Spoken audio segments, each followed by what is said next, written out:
In this video, we try to explain all the details about this hotel like location, landmark, reviews, amenities of the hotel and room category and facilities also. As you can see on the screen, hotel location. And there is the nearby attractions and landmark also. You can find lots of reviews and rating numbers online that are given by guests who enjoyed their stay. Its review rating is 7.0, which is the good. A set of FAQs is now displayed on your screen which may address many of your basic questions about this hotel.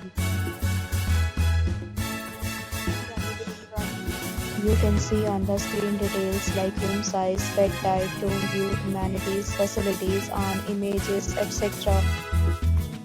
Category 2.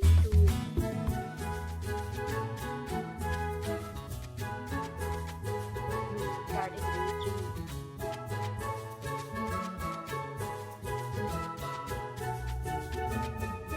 Next, we talk about amenities of this hotel, so you can see on the screen. All guests will be required to present photo ID at check-in.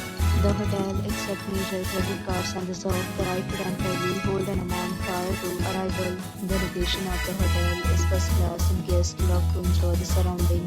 3 categories of rooms are available online. You can book them online and enjoy your stay. Several days and offers are available online for this hotel, along with various meal plans and payment policy. If you are planning to book it, you can do so through the link provided in the description. For booking or more details, check the description. If you are facing any kind of problem in booking a room in this hotel, then you can tell us by commenting. We will help you. If you have already stayed in this hotel, please share your experience in the comment box. If you are new on this channel or you have not subscribed our channel yet, then you must subscribe our channel and press the bell icon so that you do not miss any video of our upcoming hotel. Thanks for watching the video till the end. So friends, will meet again in a new video with a new topic. Be safe, be happy.